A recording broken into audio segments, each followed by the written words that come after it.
Olá, estamos aqui na nossa segunda aula do Fragmentos do Tempo, esse método de produtividade e gestão do tempo que vai te ajudar a ganhar um pouco mais de tempo e a trabalhar melhor e a se organizar melhor com relação ao tempo que você tem, tá? Na aula 2 nós vamos falar sobre o valor do tempo.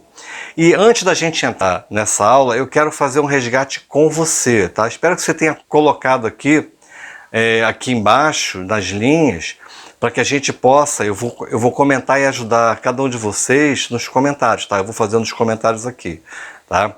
Naquela listinha dos seus impedimentos, se os maiores impedimentos são seus, se você tem impedimentos externos e tem impedimentos internos, a notícia é que quanto aos impedimentos externos, eu provavelmente não vou poder fazer nada, não vou poder resolver nada. Agora, quanto aos impedimentos internos, eu posso mudar a minha forma de pensar, a minha forma de reagir ou de agir diante das situações para eu melhorar e conseguir fazer o que eu quero. A gente não vai lidar com os impedimentos externos, porque geralmente a gente não consegue mexer.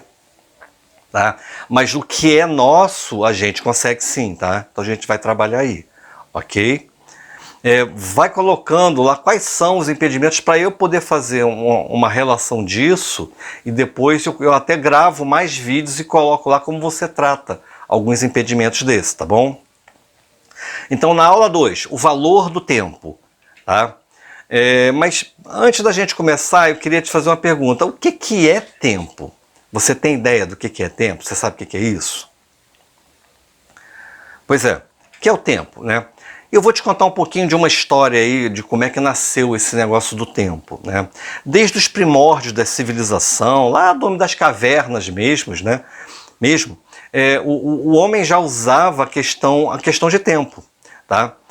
Para se proteger dos predadores, eles só saíam dos locais onde habitavam, das cavernas e tal, durante a luz do dia, que era compreendida entre o nascer do sol e o pôr do sol, tá? Então eles só saíam nesse período. Eles precisavam organizar todo esse período de claridade, de luz, para que pudessem sair para fazer alguma coisa, caça ou outras coisas, e não encontrassem nenhum predador esperando por eles para que eles não virassem refeição. Senão era isso que ia acontecer. Daí inicia-se todo um processo de marcação de período. Percebe? Começou-se a marcar períodos em relação àquele momento de claridade que a gente chama de dia, né? Pela posição do Sol e pela posição das estrelas, porque começaram a marcar também períodos à noite, né? Os caçadores, na pré-história, no período paleolítico, eles guardavam a posição dos astros. E a sua periodicidade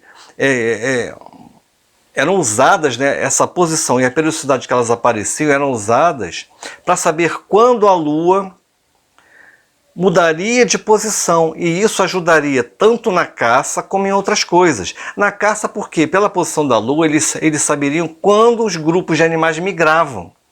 Então isso ajudava na caça e ajudava na proteção também, né?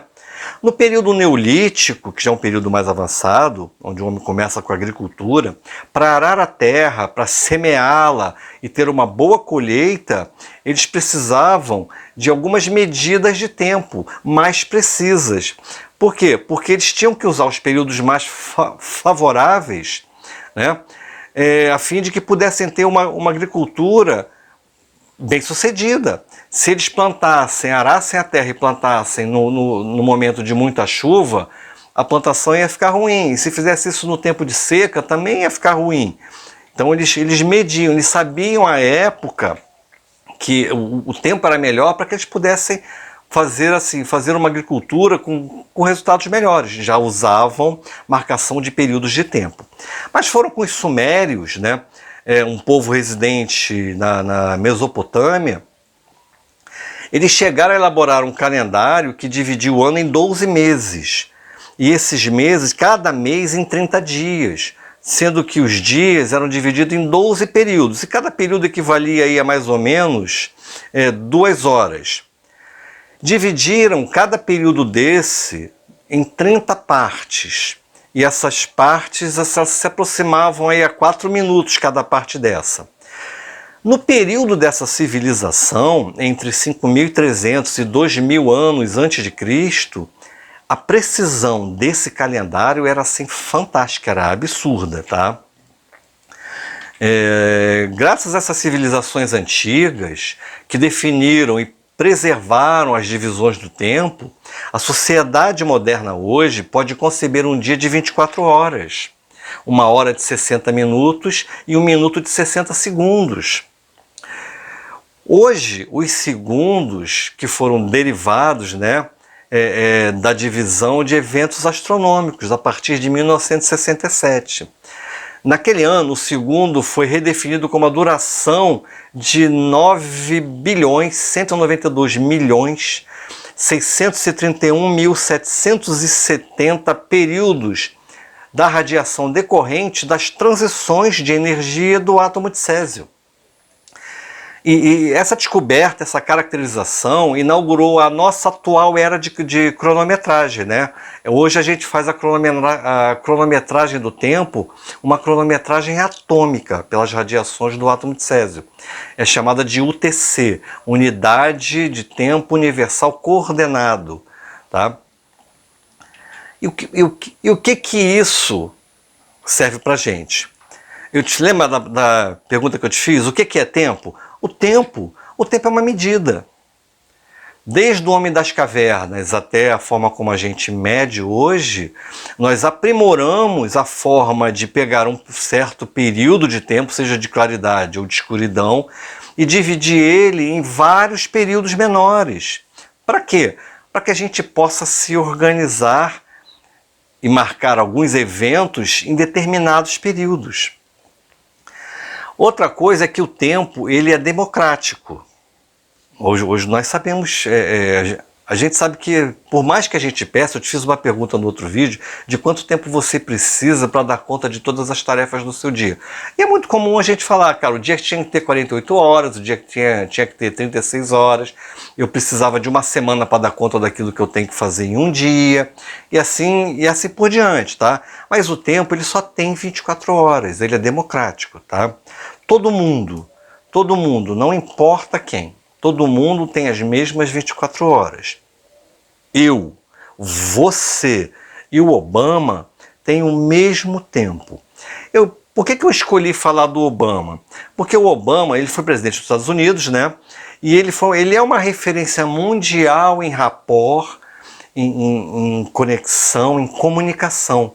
E pelo menos é um cara que eu admiro bastante. Ele é uma referência no mundo inteiro. E na época que eu comecei a criar esse curso, o Obama ainda era presidente dos Estados Unidos. Como ele é uma referência nessa área, eu resolvi trazer ele para cá. Então, você e o Obama, nós temos o mesmo tempo. Não temos mais, não temos menos. Ninguém tem mais nem menos tempo do que outra pessoa. Agora eu te faço a pergunta: como é que será que o Obama conseguiu governar um dos maiores países do mundo e nós, muitas vezes, não conseguimos tempo para governar nossas vidas? A gente tem uma dificuldade danada em administrar um dia, 2 dias, 3 dias, a vida da gente. E como é que outras pessoas conseguem ter isso, né? Aí você pode dizer para mim assim, mas o cara, ele tinha um monte de assessor que podia fazer as coisas por ele, né? Ele sabia delegar? Provavelmente sim, sabia fazer isso. Nós sabemos fazer? Então assim, é um aprendizado que a gente vai ter que desenvolver. E aí, eu quero te falar agora sobre o valor do tempo. O que o tempo vale para você?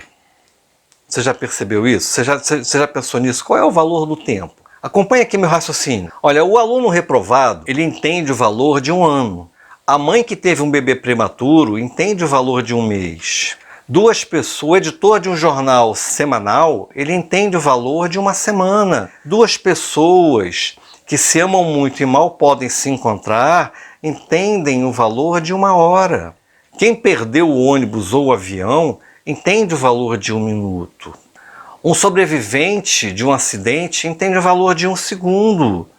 O medalha de prata dos 100 metros nas Olimpíadas, ele entende exatamente o valor de 1/100º de segundo. A semana, para você, é o quê? Você já pensou? A gente está falando aqui em um tempo mais abrangente. Agora, a semana para você significa o quê? Que valor a semana tem? Tem muita gente que trabalha a semana inteira, espera chegar a semana inteira para comemorar na sexta-feira, né? Uhul, sexta-feira sua linda. Aí passa o fim de semana, na maioria das vezes perdendo tempo, jogando tempo fora. E chega na segunda-feira, segunda-feira que desgraça. Espero que você não seja desse time, né? Mas a semana para você, ela significa o quê? Para um preso, a semana significa menos 7 dias. Para os felizes, 7 motivos. Para os tristes, mais 7 dias. Para a esperança, 7 novas manhãs.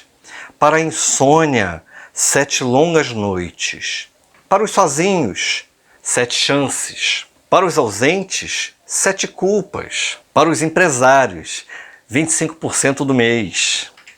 Para os economistas, 0,019 do ano.